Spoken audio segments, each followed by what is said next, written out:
यदविद्याविलासेन भूतभौतिकसृष्टयः तं नौमि परमात्मानं सच्चिदानन्दविग्रहम्।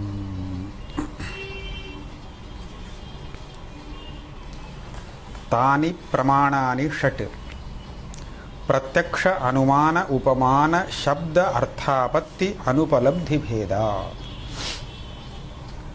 वेदांत दर्शन के अनुसार प्रमाण 6 हैं।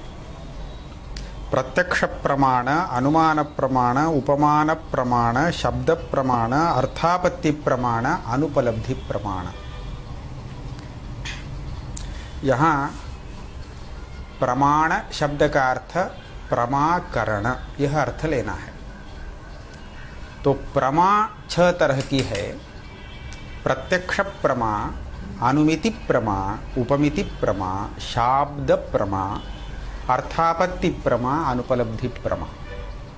इस प्रकार प्रमा ज्ञान में 6 प्रकार होने से उसके करण भी 6 प्रकार के हो जाते हैं। तो प्रत्यक्ष प्रमा का जो करण है वह प्रत्यक्ष प्रमाण है। अनुमिति प्रमा का जो करण है वह अनुमान प्रमाण है। इसी तरह समझना। वहाँ प्रत्यक्ष शब्द प्रमा अर्थ में भी प्रयुक्त होता है, प्रमाकरण अर्थ में भी प्रयुक्त होता है। दोनों ही प्रत्यक्ष शब्द से कहे जाते हैं। लेकिन अनुमान में ऐसा नहीं। प्रमा को अनुमिति कहते हैं और प्रमा के करण को अनुमान कहते हैं। कभी अनुमिति को भी हम अनुमान कह देते हैं, यह अलग है। लेकिन प्रमा को अनुमिति इस शब्द से कहा जाता है और प्रमाण को अनुमान। इसी तरह उपमिति यह प्रमा है, उपमान यह प्रमाण है। और शाब्द यह प्रमा है, शब्द प्रमाण है। शब्द को हम प्रमाण कहेंगे, प्रमा का करण, और उससे होने वाला जो ज्ञान है उसको शाब्द ज्ञान ऐसा कहेंगे। इसी प्रकार अर्थापत्ति शब्द दोनों के लिए आता है। अर्थापत्ति प्रमा, अर्थापत्ति प्रमाण।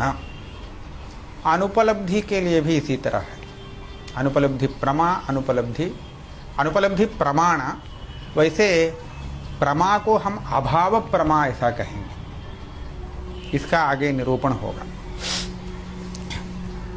इसमें सर्वप्रथम प्रत्यक्ष प्रमाकरण का निरूपण किया जाता है। तो प्रत्यक्ष प्रमाण का निरूपण, तो इसके लिए क्या कहना पड़ेगा? प्रत्यक्ष प्रमाकरणम प्रत्यक्ष प्रमाणम। आप यह देखेंगे प्रमाण का सामान्य लक्षण कैसे किया गया था।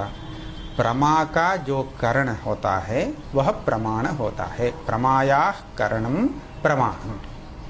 फिर प्रत्यक्ष प्रमाण का क्या लक्षण होगा? प्रत्यक्ष प्रमा का जो करण होता है वही ना प्रत्यक्ष प्रमाण। तो प्रमा का करण प्रमाण, प्रत्यक्ष प्रमाण माने प्रत्यक्ष प्रमा का जो करण है वह प्रत्यक्ष प्रमाण है। तो इसमें अब प्रत्यक्ष प्रमा क्या है इसका निरूपण करना चाहिए। तत्र प्रत्यक्ष प्रमाकरणम प्रत्यक्ष प्रमाणम। तो इस पंक्ति का अर्थ स्पष्ट है। अब आगे कहेंगे प्रत्यक्ष प्रमा आप किसको कहते हैं? नैयायिक कहेगा इंद्रिय अर्थ सन्निकर्षोत्पन्नम ज्ञानम प्रत्यक्ष प्रमा। चक्षुरादि इंद्रिय और ज्ञेय विषय दोनों के संबंध से जो ज्ञान उत्पन्न होता हो वह ज्ञान प्रत्यक्ष प्रमा है, ऐसा कहेगा। लेकिन वेदांती ऐसा नहीं मानेगा, क्योंकि इंद्रिय से न उत्पन्न होने वाला भी ज्ञान प्रत्यक्ष होता है कहीं कहीं। शब्द प्रमाण से भी कहीं प्रत्यक्ष हो जाता है वेदांत दर्शन में। तो इसका उदाहरण स्वयं ग्रंथकार आगे कहेंगे। वह दशमस्त्वमसि, इस वाक्य से जो ज्ञान होता है वह ज्ञान प्रत्यक्षात्मक है। तो इसलिए इंद्रियार्थ सन्निकर्ष जन्य ज्ञान ऐसा नहीं कहेंगे। तो क्या कहें? हम ऐसा प्रत्यक्ष प्रमा का लक्षण करेंगे जिसके आधार पर आगे उसके विशेष के रूप में अनुमिति, उपमिति इत्यादि प्रमा बन जाएंगी। तो इसमें ऐसा है, प्रत्यक्ष प्रमा को ज्ञान स्वरूप कहना है तो हमारे यहाँ वेदांत दर्शन के अनुसार चैतन्य, आत्मा का जो स्वरूप है चैतन्य, वही ज्ञान है। और वह जो चैतन्य स्वरूप ज्ञान, वह स्वयं प्रत्यक्ष प्रमा है। तो इसलिए लक्षण ऐसा कहेंगे, प्रत्यक्ष प्रमा तु अत्र चैतन्यमेव। इसको हम लक्षण भी नहीं कहेंगे, प्रत्यक्ष प्रमा का लक्ष्य, प्रत्यक्ष प्रमा का स्वरूप, प्रत्यक्ष प्रमा क्या चीज है, तो चैतन्य को ही हम प्रत्यक्ष प्रमा कहेंगे। यह अंतिम स्तर में ऐसा हो जाएगा। लेकिन इस चैतन्य को हम स्वरूपतः किसी घट प्रत्यक्ष, पट प्रत्यक्ष ऐसा नहीं कह पाएंगे। इसलिए उसके साथ एक वृत्ति को लगा देंगे। तो वृत्ति के साथ, वृत्ति से विशिष्ट होकर के वह चैतन्य ही तत्तद विषय का प्रत्यक्ष प्रमा, प्रत्यक्ष ज्ञान बन जाएगा। तो यह हमारा सिद्धांत है। तो कहते हैं प्रत्यक्ष प्रमा तु अत्र चैतन्यमेव। जो चैतन्य माने आत्मा का जो स्वरूप है वही प्रत्यक्ष प्रमा है, तो इससे अतिरिक्त नहीं। तो यह कैसे आप किस आधार पर कह रहे हैं चैतन्य ही प्रत्यक्ष प्रमा है? इसमें क्या प्रमाण है? तो कहते हैं यत् साक्षात् अपरोक्षात् इति श्रुते। तो ब्रह्म के बारे में यह श्रुति कहती है यत् साक्षात् अपरोक्षात् ब्रह्म। साक्षात अपरोक्ष है ब्रह्म, अपरोक्ष ज्ञान स्वरूप है। अपरोक्षात इत्यस्य अपरोक्षम इत्यर्थः। श्रुति में अपरोक्षात यह पद का, इस पद का प्रयोग है। तो अपरोक्षात ब्रह्म, इस शब्द से क्या अर्थ होगा? यदि हम इसको पंचमी विभक्ति में लेंगे तो अपरोक्ष से ब्रह्म हुआ है, ऐसा कुछ अर्थ मिलेगा। लेकिन यह कोई अर्थ ठीक नहीं है।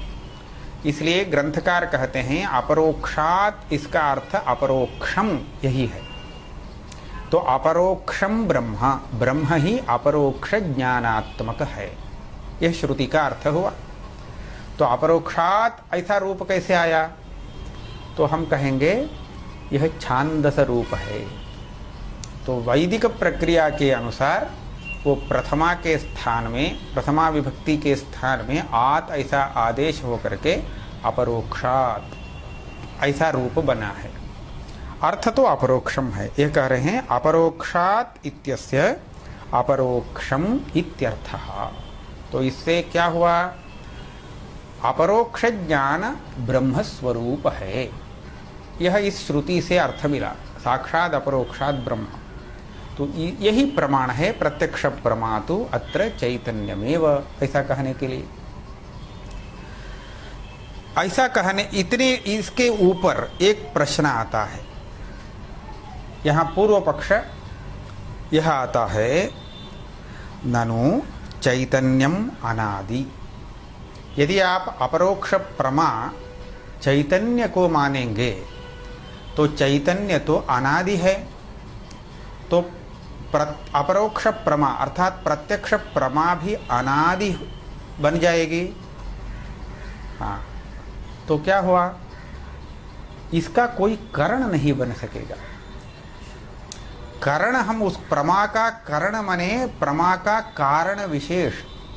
प्रमा के अनेक कारणों में एक कारण को हम कारण कहते हैं। तो प्रमा उस कारण से उत्पन्न होने वाला कार्य है। यदि चैतन्य को ही आप प्रत्यक्ष प्रमा मानेंगे तो चैतन्य तो अनादि है, इसका अर्थ वह उत्पन्न होने वाला पदार्थ नहीं, तो चैतन्य का कोई कारण ही नहीं बन सकता। तो कारण ही नहीं है तो करण कहाँ से आएगा? तो आप प्रत्यक्ष प्रमाण का निरूपण चैतन्य रूप प्रत्यक्ष प्रमा को लेकर कैसे निरूपण करेंगे? उसका निरूपण नहीं हो पाएगा, क्योंकि इंद्रियों को आप प्रत्यक्ष प्रमाण ऐसा कहेंगे। प्रत्यक्ष प्रमाण क्या है? इंद्रिय है। तो इंद्रिय प्रत्यक्ष प्रमा का कारण नहीं हो सकता, क्योंकि वह प्रत्यक्ष प्रमा चैतन्य रूप हो जाने से वह जन्य है ही नहीं। तो उसके प्रति इंद्रिय कैसे कारण बनेगा, यह प्रश्न है। ननु चैतन्यम अनादि, आदि माने कारण, अनादि का अर्थ कारण रहित। तो चक्षुरादेः तत्कथम चक्षुरादेः तत्करणत्वेन प्रमाणत्वम, यदि वह कारण रहित अनादि पदार्थ है तो उसके प्रति कारण होने से चक्षु यह प्रत्यक्ष प्रमाण है, ऐसा कैसे आप कहेंगे?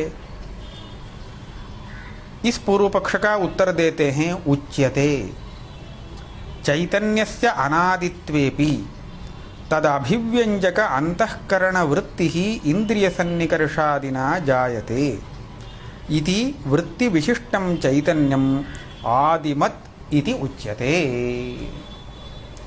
केवल चैतन्य अनादि है, लेकिन इंद्रिय सन्निकर्ष से अंतःकरण की वृत्ति उत्पन्न होती है। वृत्ति उसको कहते हैं जो अंतःकरण का एक विशेष परिणाम।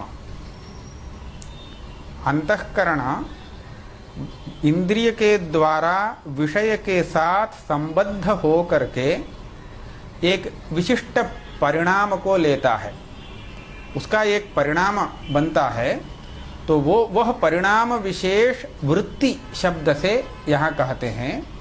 वह वृत्ति तो इंद्रिय के द्वारा उत्पन्न है, और वृत्ति में चैतन्य का प्रतिबिंब पड़ता है। वह वृत्ति चैतन्य को अभिव्यक्त करती है, अभिव्यंजक है। हम वृत्ति को चैतन्य का अभिव्यंजक ऐसा कहेंगे। तो वृत्ति और चैतन्य इन दोनों में अभिव्यंजक अभिव्यंग्य भाव संबंध है। तो वृत्ति के द्वारा चैतन्य अभिव्यक्त होता है, वृत्ति चैतन्य की अभिव्यंजिका है। तो अभिव्यंजक वृत्ति जो है वह इंद्रिय द्वारा उत्पन्न है, इंद्रिय सन्निकर्ष से। तो उसके उत्पन्न होने से उसके द्वारा अभिव्यक्त चैतन्य को भी उत्पन्न मान करके हम इस लक्षण का समन्वय करेंगे। चैतन्यस्य अनादित्वेपि तदभिव्यंजक अंतःकरण वृत्ति इंद्रिय सन्निकर्षादिना जायते इति वृत्ति विशिष्टं चैतन्यम आदिमत् इत्युच्यते। इसमें एक औचित्य भी है। हम एक उदाहरण देखेंगे।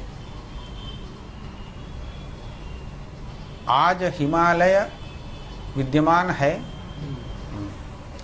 आज से 100 वर्ष पूर्व हिमालय विद्यमान था। हमारे इस वाक्य से आप हिमालय की अतीतता को समझ रहे हैं। जो हिमालय अभी वर्तमान है वह अतीत कैसे बन जाएगा? वह तो है अभी, तो हम था का प्रयोग करते हैं। 100 वर्ष पूर्व में यह हिमालय इसी तरह विद्यमान था। हाँ, तो उसकी अतीतता इस प्रकार कहना पड़ेगा। हमने एक काल 100 वर्ष पूर्व ऐसा एक काल का निर्देश किया है। वह काल इस समय नहीं है, वह अतीत हो गया, 100 वर्ष पूर्व का काल है। और उस काल के साथ उससे विशिष्ट रूप में वह हिमालय अभी नहीं है। अभी वह हिमालय है, स्वरूपतः है, लेकिन अभी वर्तमान जो काल है, वर्तमान कालीन रूप में वह है, लेकिन अतीत कालीन रूप में अभी नहीं है, क्योंकि वह अतीत काल अभी नहीं है। तो इसीलिए किसी भी विद्यमान पदार्थ को हम एक विशेषण जोड़ करके अतीत बना सकते हैं, उसका प्रयोग होता है। तो इसी तरह चैतन्य अनादि अनंत होने पर भी उसके साथ संबंध रखने वाली वृत्ति वह तो सादी और शांत है, उत्पन्न होती है, विनष्ट होती है। तो जब तक वह वृत्ति रहती है तभी तक वृत्ति से संयुक्त चैतन्य रह पाएगा। जब वृत्ति उत्पन्न हुआ तो उसी समय वृत्ति विशिष्ट चैतन्य भी उत्पन्न हुआ, उसके पूर्व में नहीं था। चैतन्य तो था लेकिन वृत्ति विशिष्ट नहीं था। और वृत्ति जब नष्ट हो जाती है तब चैतन्य तो बच जाएगा लेकिन वृत्ति विशिष्ट चैतन्य नहीं रह पाएगा। तो इसी कारण वृत्ति रूप विशेषण के साथ मिल करके वह चैतन्य रूप प्रमा जो है वह भी सादी बन जाती है। तो इसीलिए उसके प्रति चक्षुरादि इंद्रिय को हम कर्ण ऐसा मान सकते हैं। वृत्ति विशिष्टम चैतन्यम आदिमत इत्युच्यते। ज्ञानावच्छेदकत्वाच्च वृत्तौ ज्ञानत्व उपचारः। यह एक बात है। हम लोग चैतन्य को ज्ञान ऐसा नहीं समझते, हम तो वृत्ति को ही ज्ञान समझते हैं। इंद्रिय सन्निकर्ष से हमें घट घट का ज्ञान हुआ, अमुक विषय का ज्ञान हुआ, तो वह ज्ञान क्या है? वृत्ति ही तो सन्निकर्ष से उत्पन्न होती है। तो अंतःकरण में जो वृत्ति उत्पन्न होती है, क्षणिक वृत्ति, उसी वृत्ति को हम ज्ञान कहते हैं। हमारी दृष्टि में वही ज्ञान है। लेकिन ग्रंथकार चैतन्य को ज्ञान कहता है। तो लोक प्रसिद्ध ज्ञान और चैतन्य ये दोनों ज्ञान है अथवा एक ही ज्ञान है। तो यह कहते हैं वेदांत सिद्धांत के अनुसार चैतन्य ही वास्तविक ज्ञान है, लेकिन चैतन्य का अभिव्यंजक हो जाने से वृत्ति और चैतन्य का अविवेक हो जाता है, विवेक नहीं रहता। तो इसी कारण वृत्ति को भी हम लोग ज्ञान ऐसा व्यवहार करते हैं। यदि वृत्ति को चैतन्य से अलग करके देखेंगे तो वह केवल एक परिणाम है, परिणाम विशेष, वह ज्ञान नहीं है। किंतु चैतन्य के साथ उसके मिल जाने से एक अविवेक उत्पन्न हो, विवेक पृथक भाव नहीं रहता है। तो इसी कारण उस वृत्ति को ही हम ज्ञान कहते हैं। ज्ञानत्व उपचार, वो वास्तव में ज्ञान न होने पर भी उसको हम ज्ञान ऐसा कहते हैं। व्यवहार होता है ज्ञान, चैतन्य को भूल जाते हैं। तो इस तरह ज्ञानावच्छेदकत्व, इसको कहते हैं अवच्छेदक।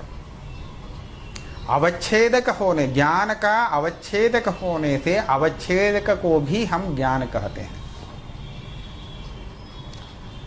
ऐसा है, एक दूसरा भी दृष्टांत दिया जाता है, जा सकता है, जिसमें अवच्छेदक में भी अवच्छेद्य का व्यवहार हो।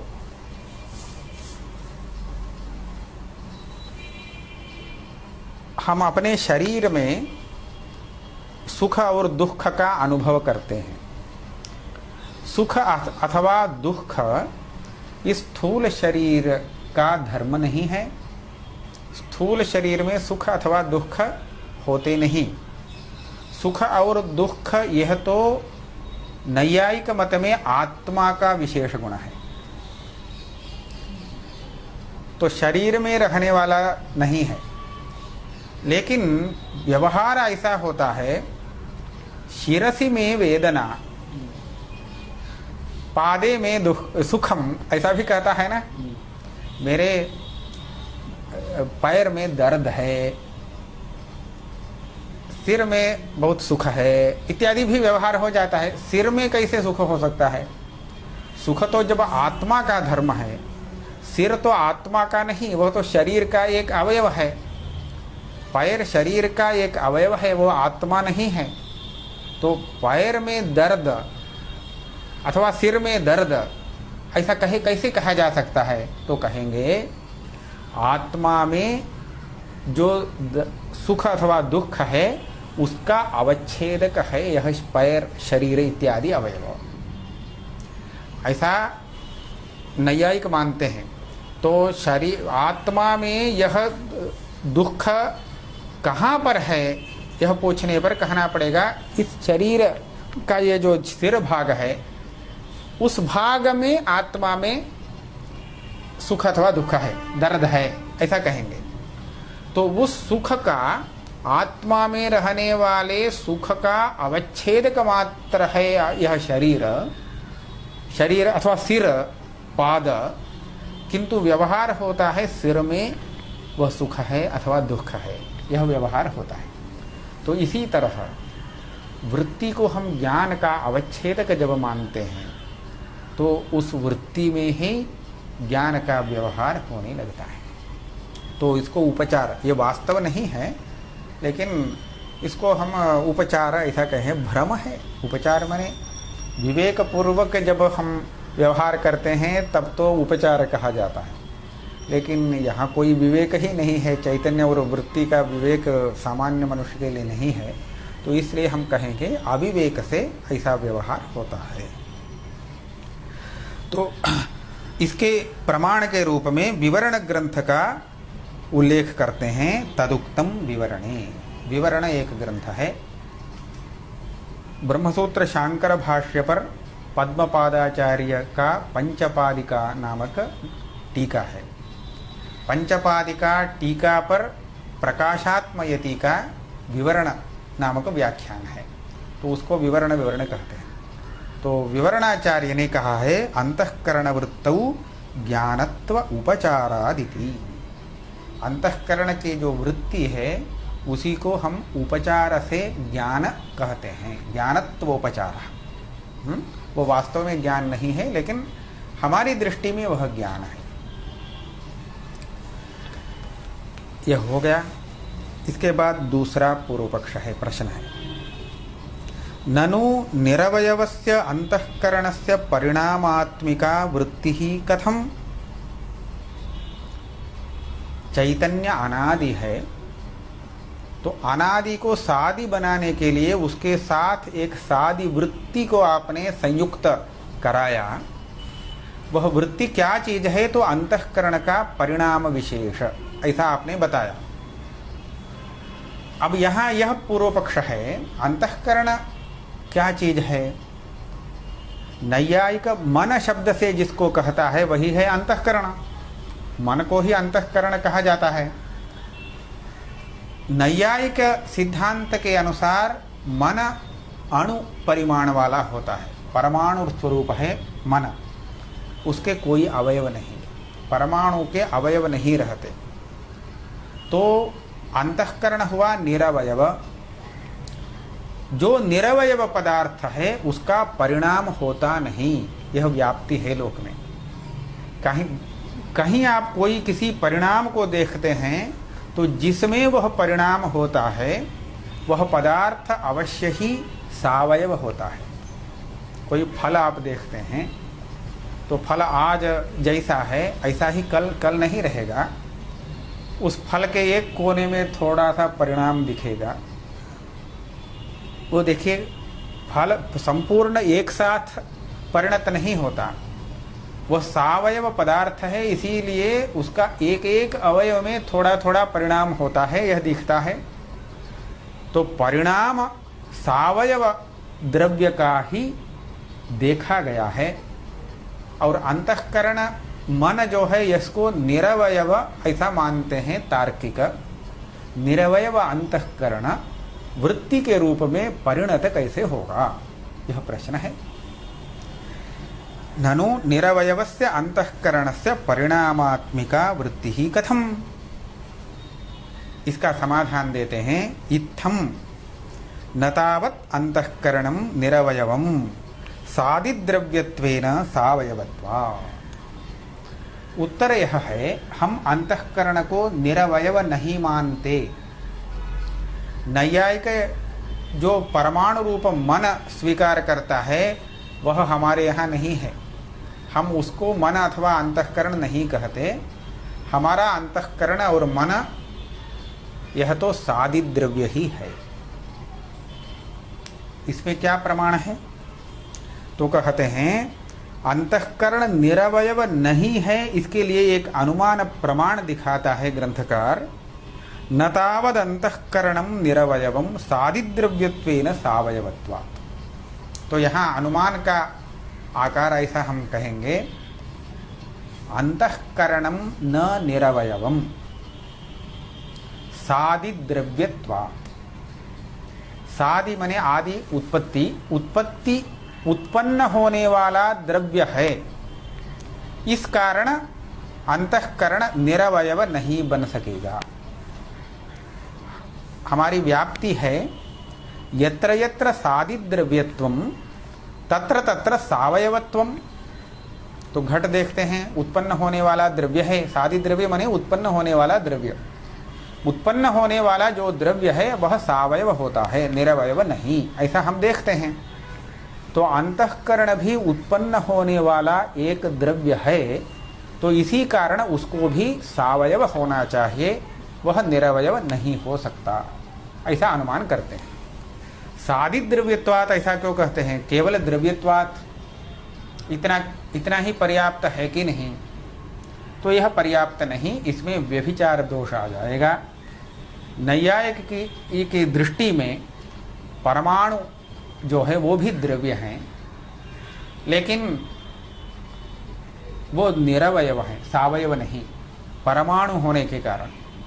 तो द्रव्यत्वात् द्रव्य होने के कारण वह सावयव है ऐसा नहीं कह सकते, क्योंकि द्रव्य होते हुए भी परमाणु को निरवयव मानते हैं।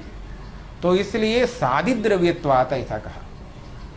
उत्पन्न होने वाला द्रव्य होने से अंतःकरण सावयव ही होना चाहिए अंतःकरण को। तो परमाणु तो उत्पन्न होने वाला द्रव्य नहीं है, तो इसलिए व्यभिचार नहीं। व्यभिचार उसको कहते हैं जहाँ साध्य नहीं है, हेतु है, तो हेतु का यह व्यभिचार होता है। तो ये एक दोष है, हेत्वाभास। तो इसके लिए सादित द्रव्यत्वात् कहा। तो सादित्वात् इतना ही कहें, द्रव्यत्वात् क्यों कह रहे हैं? सादित्वात् उत्पन्न होने के कारण अंतःकरण सावयव है, निरवयव नहीं, ऐसा कह सकते हैं। इसमें भी व्यभिचार दोष आ जाएगा। कैसे? हम द्रव्य को ही सावयव मानते हैं, गुण क्रिया आदि को नहीं। गुण का कोई अवयव रहता है क्या? गुण, क्रिया, जाति इत्यादि गुण का कोई अवयव नहीं, द्रव्य का ही अवयव होता है।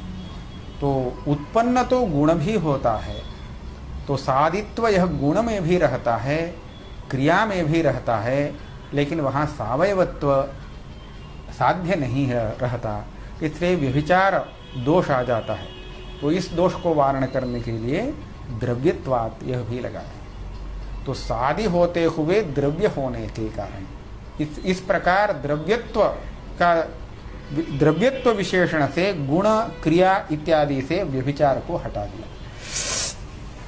इसलिए अंतःकरण को सावयव बनाया। तो यहाँ हमें यह समझना चाहिए, अंतःकरण सावयव है, इसमें क्या प्रमाण यदि कहते हैं तो प्रमाण यही है क्योंकि वह उत्पन्न होने वाला एक द्रव्य है, इसीलिए वह सावयव है, दूसरा कोई प्रमाण अपेक्षित नहीं। अब इसके ऊपर अंतःकरण उत्पन्न होता है, इसमें क्या प्रमाण, उसके उत्पत्ति में क्या प्रमाण? क्योंकि आप जिस हेतु से साध्य को सिद्ध कर रहे हैं वह हेतु प्रथमतः असिद्ध है, क्योंकि सादित द्रव्यत्व कह रहे हैं, उत्पन्न हुआ द्रव्य, अंतःकरण उत्पन्न हुआ, इसका क्या प्रमाण है? तो इसके लिए कहते हैं सादित्वंच तन्मनोसृजत इत्यादि श्रुते। अंतःकरण की उत्पत्ति श्रुति में कही गई है। तद ब्रह्म मनः असृजत, मन की सृष्टि की ब्रह्म ने। तो ब्रह्म के द्वारा सृष्ट जब मन हुआ तो उसकी उत्पत्ति ही हुई, तो उत्पन्न हुआ द्रव्य हो गया। तो साधित्व में, अंतःकरण के साधित्व में तन मनो सृजत इत्यादि श्रुति प्रमाण है। इसके आगे यह प्रश्न होगा, अंतःकरण साधि द्रव्य हो और सावयव भी रहे, लेकिन हमारा जो ज्ञान होता है, वृत्ति रूप ज्ञान आप जिसको कहते हैं, यह अंतःकरण का ही परिणाम है। इसमें क्या प्रमाण? हम देखते हैं, दिखता है बाहर सब कुछ वस्तु, ज्ञान तो उत्पन्न होता है, लेकिन यह जो ज्ञान है इसको आप वृत्ति ज्ञान कहते हैं। तो वृत्ति रूप ज्ञान अंतःकरण का परिणाम है, इसमें क्या प्रमाण? यह कुछ दिखता है क्या? अंतःकरण ऐसा परिणत होता है? तो इसके लिए भी श्रुति प्रमाण दिखाते हैं।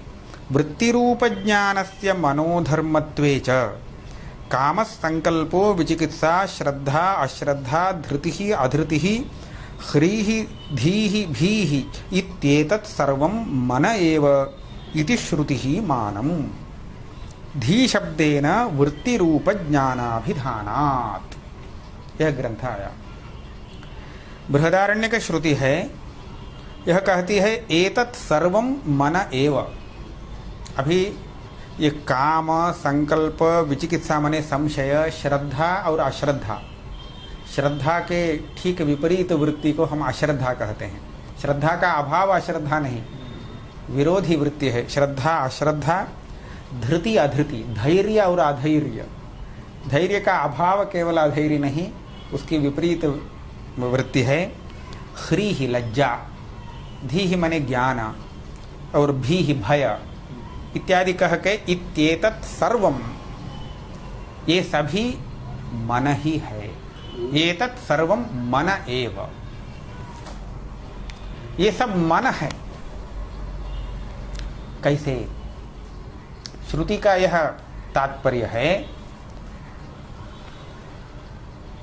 मिट्टी से बने हुए सभी बर्तन जितने हैं सबको दिखा करके ये घट, शराब इत्यादि इत्यादि ये सब मिट्टी ही है, ऐसा कहेंगे, क्योंकि मिट्टी का ही यह परिणाम है, उसी का आकार है। तो उपादान और उसका कार्य, उपादान कारण हम कहते हैं इसको, निमित्त कारण और उपादान कारण, ऐसा दो कारण कहते हैं। तो उपादान कारण मिट्टी है, तो उससे बना हुआ जो भी पात्र है वह मिट्टी ही है, उससे अलग नहीं।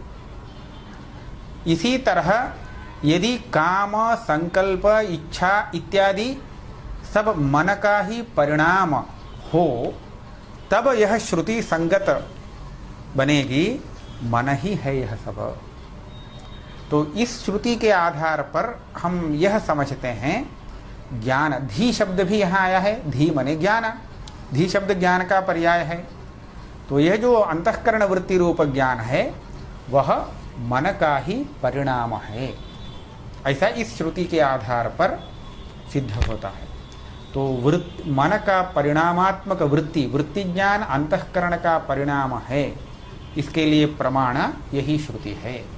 तो यहाँ प्रक्रिया में छोटे से छोटे विषय को भी प्रमाण के द्वारा सिद्ध करते हैं। तो प्रमाण श्रुति, मूलतः प्रमाण है श्रुति ही। तो इस प्रकार इस श्रुति के आधार पर हम इस ज्ञान को अंतःकरण का एक परिणाम मानते हैं, और इसीलिए उसको अंतःकरण का धर्म कहेंगे, आत्मा का गुण नहीं। जैसे नैयायिक ज्ञान को आत्मा का विशेष गुण कहता है ना, वैसा नहीं, हमारे यहाँ वह ज्ञान तो अंतःकरण का गुण है, अंतःकरण का परिणाम।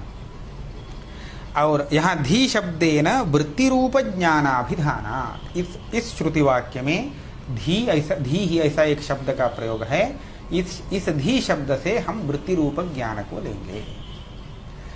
अतएव कामादेरपि मनोधर्मत्वम, ये कामः, संकल्पः, ये सब अंतःकरण के ही परिणाम हैं, आत्मा में नहीं, अंतःकरण में आते हैं।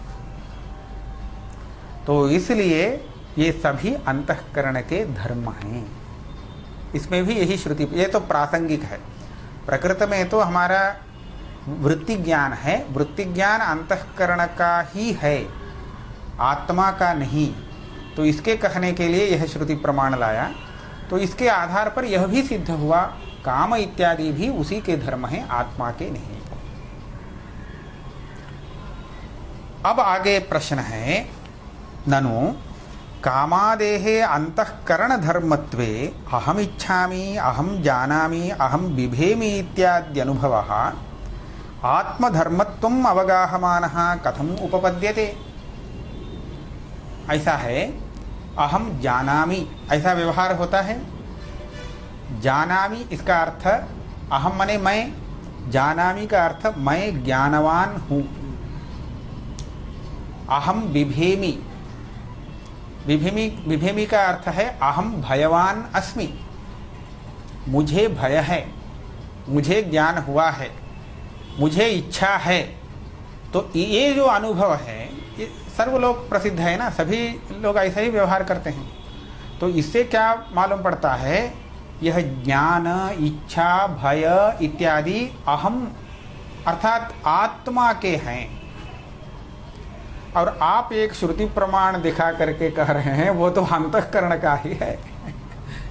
ये यदि अंतःकरण में ज्ञान होता है तो अंतःकरणम जानाति ऐसा कहेगा कोई भी, अहम जानामि नहीं कहेगा, क्योंकि अंतःकरण और आत्मा दोनों में भेद है। अंतःकरण तो जड़ है, आत्मा चैतन्य है, तो जड़ और चैतन्य कभी एक नहीं बन सकता।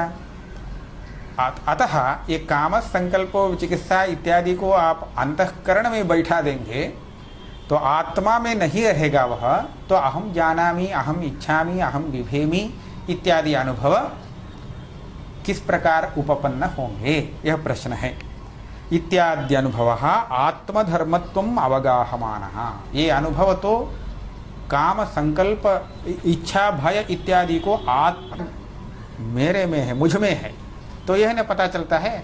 तो आत्मधर्मत्वम् अवगाहमानः कथम उपपद्यते, प्रश्न है। इसका उत्तर देते हैं, उच्यते, एक दृष्टांत दिखा करके उसके बाद देते हैं। अयः पिंडस्य दग्धृत्वा भावेपि दग्धृत्वाश्रय वह्नि तादात्म्याध्यासात् यथा अयो दहति इति व्यवहारः तथा सुखाद्याकार परिणामी अंतःकरण ऐक्याध्यासात् अहम सुखी अहम दुखी इत्यादि व्यवहारो जायते। अयः पिंड, लोहे का एक गोलक पिंड, वह जब अग्नि में डाल करके उसको बहुत उष्ण किया जाता है, उसके बाद छूने पर हाथ जल जाएगा। तो किससे हाथ जला? उस लोहे को छूने से। हम ऐसा कहेंगे, लोहे में अभी लोहा जलाता है, अयः पिंडो दहति, ऐसा कहेंगे। लेकिन यहाँ दग्धृत्व किसका है? अयः पिंड का नहीं, अग्नि का ही है। फिर हम क्यों अयः पिंडो दहति ऐसा कहते हैं? क्योंकि हमारे सामने आँख को अग्नि नहीं दिखती है, अयः पिंड ही दिखता है। अयः पिंड और अग्नि दोनों में हम विवेक नहीं कर पाते हैं, तो इसीलिए दोनों का एक तादात्म्य अध्यास है, ऐक्य अध्यास।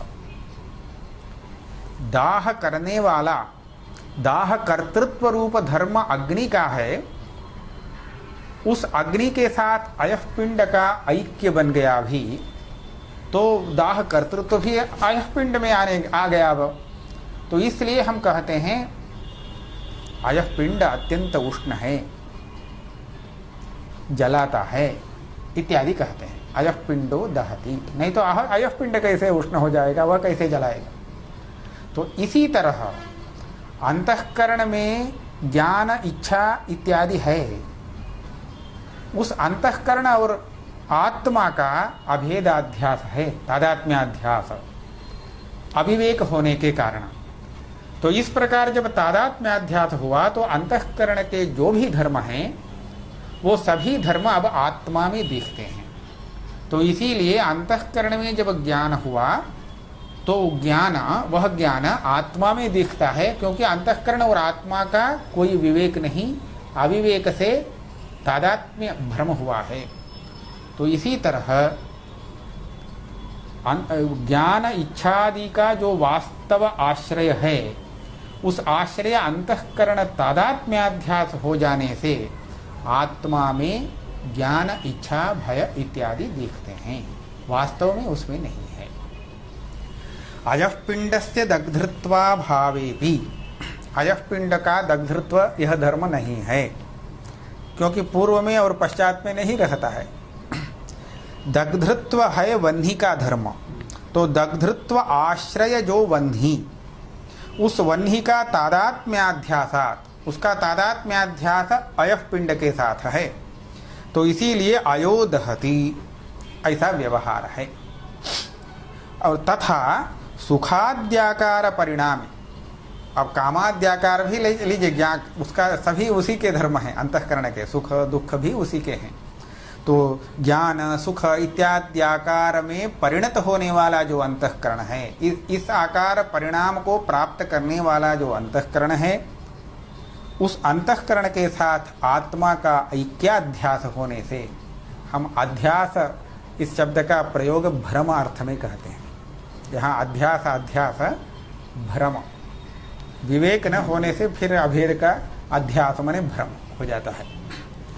इसलिए अहम सुखी अहम दुखी इत्यादि व्यवहार जायते। अब सुख दुख सब आत्मा में देखते हैं।